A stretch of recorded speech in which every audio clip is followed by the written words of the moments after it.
Pour les inspecteurs, au fait, le prévenu Matata, en ce moment-là, était Premier ministre. En principe, ce n'est pas lui qui gère.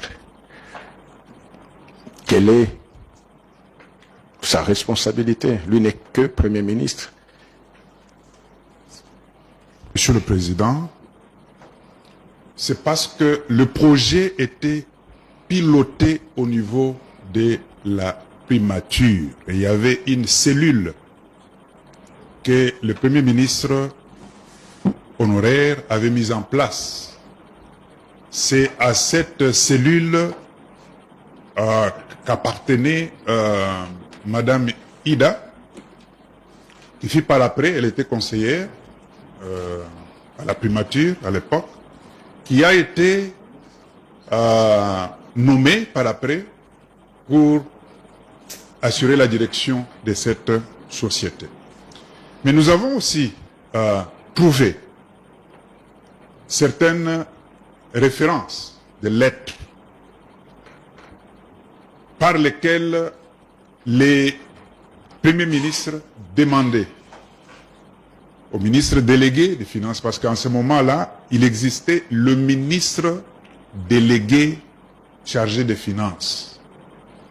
Donc il était délégué par rapport au pouvoir que détenaient les premiers ministres honoraires. Donc les lettres qui demandaient de payer en urgence, et la plupart de ces dépenses étaient exécutées en utilisant la procédure exceptionnelle. Donc c'était hors la chaîne. Donc il fallait débourser cet argent-là par la procédure exceptionnelle. Et cette procédure est activée si le ministre des Finances est en charge des Finances, il écrit une lettre à la banque. Et la banque s'exécute. La régularisation vient après. Et dans le cas d'espèce, le ministre qui gérait les finances à l'époque était le ministre délégué, chargé des finances. Ce qui fait qu'une telle lettre devrait provenir du Premier ministre, parce qu'il y a des dépenses comme ça.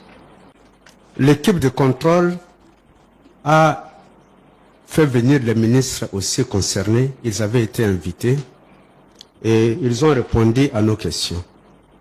Et nous avons constaté par la suite que aucun ministre n'était vraiment impliqué.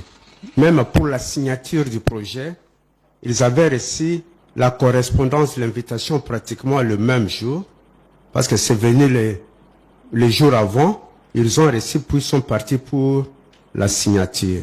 Mais pour les documents signés, aussi bien les ordres de mission pour le contrôle, l'évaluation, le suivi, la mise en place du projet, les ordres de mission sont signés PM au niveau de la primature. Les ordres de paiement également sont signés au niveau de la primature. Même les caisses qui ont géré les fonds de fonctionnement pour différentes actions au niveau du projet, ce sont des bureaux comptables qui malheureusement n'ont pas voulu mettre à notre disposition les éléments avec leur justification. Le bureau comptable de la primature et le bureau comptable du ministère des Finances. Ce sont ces deux bureaux comptables essentiellement, pas les bureaux comptables des autres ministères qui ont également géré le reste des fonds. Pour le fonctionnement, pour le suivi, pour l'évaluation, pour le contrôle du projet. Cela est d'autant plus vrai que cela s'est passé au cabinet ou à la primature, parce que nous avons les conseillers en charge du développement, je crois, un certain John Moussousa Oulimwengu.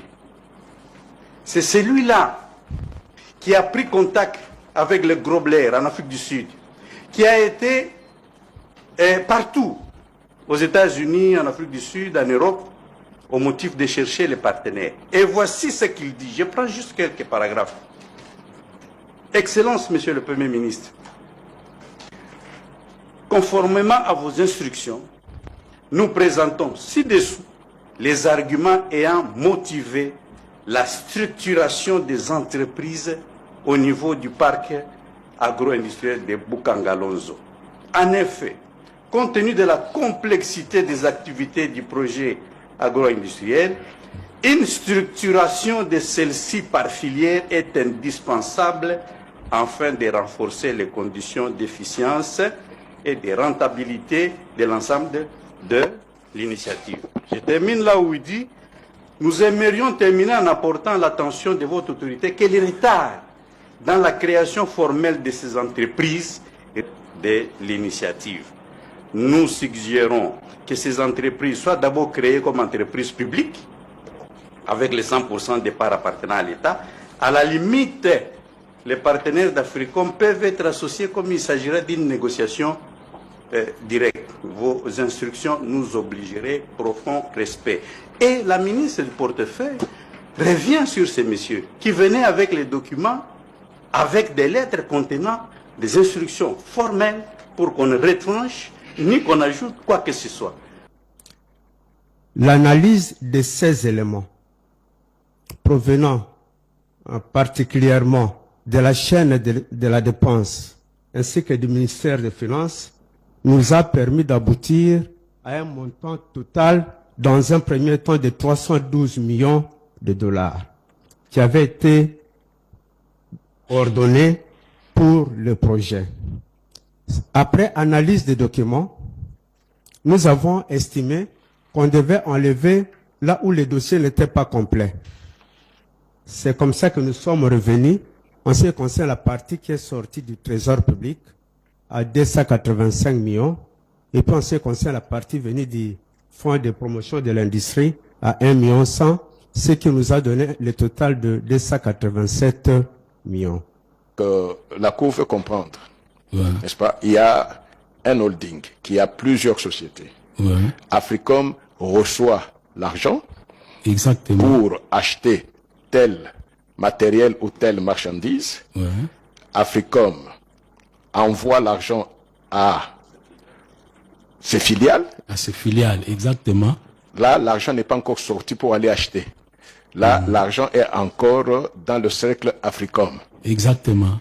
La filiale, en ce moment-là, va faire la commande. Exactement. À la société qui doit fournir. Qui doit fournir. Mais mais pour les dédouanements ici, c'est la société membre du holding qui est présentée comme le fournisseur. Mais en fait, mais les vrais fournisseurs, c'est pas elle. Donc, c'est comme si ça passe par cette entreprise, par cette société. À son tour, elle passe commande et elle fournit comme si c'était elle, le vrai fournisseur. C'est en fait ça. C'est ce qui explique que les fonds qui ont été transférés en Afrique du Sud et passe commande, maintenant au niveau des Bolloré, nous avons pu retrouver la facture du véritable fournisseur. Et quand vous comparez, les écarts sont énormes. On a trouvé c'était une moyenne de 7,8 multiplié par 7,8 en moyenne. Mais il y en a où c'est même multiplié par 15. Je donne un exemple comme ça, quelque chose qui coûte 100 000, mais on vous le facture par exemple 1,5 million. Quelque chose qui a été acheté à 100 000 en Chine, par exemple, pour la RDC, la facture de la Chine est trouvée. Mais au même moment, il y a une autre facture de l'Afrique du Sud. C'est ça. Qui met à quel montant? Par exemple, 1,5 million. Il y avait des écarts 15 fois plus, 5 fois plus. Alors, la moyenne, c'était 7,8 fois. 8 fois.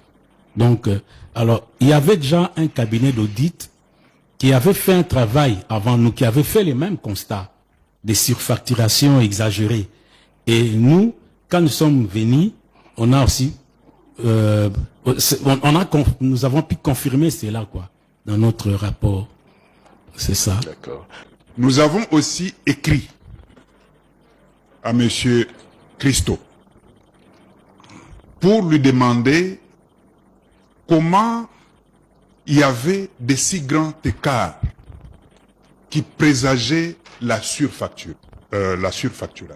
Alors, il dit ceci dans sa réponse, que si nous avons augmenté, si vous voyez que le montant est un peu supérieur, c'est parce que nous avons incorporé dans ces biens qui sont dédouanés certains éléments tels que le carburant, l'achat de carburant pour ces matériels.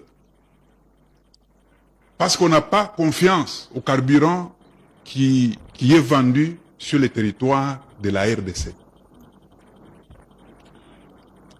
On a incorporé le frais de transport de ces équipements de Matadi jusqu'à Bukangalonzo.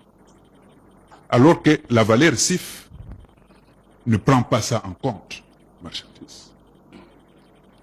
Il dit, nous avons aussi incorporé les frais de maintenance